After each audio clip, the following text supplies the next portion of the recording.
Bonjour à tous. On se retrouve pour la suite de la vidéo de mardi avec les recettes que j'ai réalisées la semaine dernière. Je vais commencer par le flan au brocoli. On ne pense pas souvent au flan de légumes, c'est pourtant très simple à faire, rapide et surtout très petit budget. On peut évidemment utiliser les légumes de son choix. J'avais acheté la semaine dernière du brocoli pour pouvoir m'en servir dans 2 recettes. Les pieds que j'ai utilisés pour faire mes rouleaux de printemps et je me sers donc là des fleurettes pour en faire un flan. En plus du brocoli que je vais hacher très finement pour éviter d'avoir de trop gros morceaux dans mon flan, il faudra également un oignon coupé le plus finement possible et 20 g de beurre pour la cuisson que vous pouvez remplacer par de l'huile. Je commence par faire revenir l'oignon dans le beurre à feu moyen pour éviter que le beurre ne brûle. Lorsque l'oignon a bien coloré et est fondant, je rajoute le brocoli et je garde mon feu à moyen. J'assaisonne avec du sel, du poivre et je laisse cuire environ 10 minutes et je retire du feu. Je chauffe ensuite 400 ml de lait. Il doit juste être tiède et ne doit surtout pas être trop chaud. Je casse ensuite 4 œufs que je vais battre et j'y rajoute progressivement du lait en continuant de mélanger. Je sale, je poivre et rajoute une pincée de muscade. Je rajoute également 30 g de parmesan que vous pouvez remplacer par un autre fromage. C'est tout ce qu'il faut pour l'appareil à flan. La suite est très simple. Dans des ramequins ou un moule à gratin, je dépose les brocolis et je rajoute le mélange œuf-lait. Il en faut suffisamment pour couvrir les légumes et avoir une cuisson homogène. Pour la cuisson, comme pour un flan classique, je dépose mes ramequins dans un grand plat dans lequel je rajoute de l'eau. J'ai mis de l'eau bouillante pour gagner un peu de temps en cuisson. J'enfourne 30 minutes dans un four préchauffé à 200 degrés et je surveille la cuisson.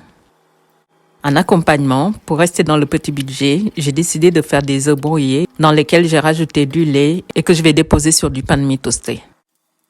C'était un repas assez simple, mais pour autant très délicieux.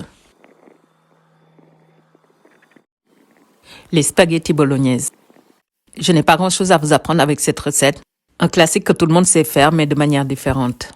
J'avais acheté de la viande hachée il y a 2 semaines. Je vais donc me servir de la totalité dans cette recette pour que ça nous fasse 2 repas et il en restera assez à congeler pour la semaine prochaine. Nous étions 2, ça sera donc pour 2 repas. Pour les ingrédients, il faudra de la viande hachée, 500 g pour moi, 2 gousses d'ail hachées, de la tomate pelée que j'ai mixée, de l'origan, des herbes de Provence, de l'huile, du sel, du poivre, une cuillère à soupe de tomate concentrée, un oignon assez gros ou 2 petits, du laurier. Je chauffe 30 ml d'huile et j'y fais revenir l'oignon coupé assez finement et 2 gousses d'ail mixées. Je sale et je couvre pour provoquer de la vapeur.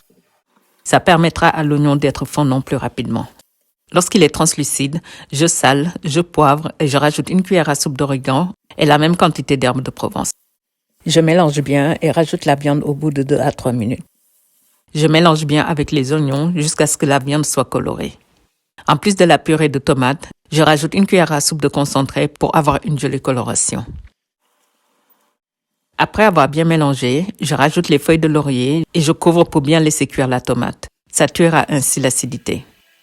Au bout de 10 minutes environ, je rajoute un peu d'eau pour avoir un peu plus de sauce. J'utilise là le verre où j'avais mis la purée de tomates pour récupérer les restes et je rectifie l'assaisonnement. Pour la cuisson des spaghettis, j'aime bien le faire dans une poêle pour que leur cuisson soit homogène. Si comme moi, vous ne mettez pas de beurre dans vos pâtes, pensez à les rincer après cuisson avec de l'eau bouillante pour éviter qu'elles ne collent. J'ai oublié de le montrer, mais avant de retirer la sauce du feu, j'ai rajouté une cuillère à soupe de vinaigre de cidre. Ce n'est évidemment pas comme ça que ça se fait dans la vraie recette, mais c'est comme ça que j'aime le faire et le vinaigre relèvera bien le goût. J'ai servi avec du gruyère râpé pour la gourmandise. J'espère que ces quelques recettes vont vous plaire. On se retrouve très vite pour une nouvelle vidéo. À très bientôt. Au revoir.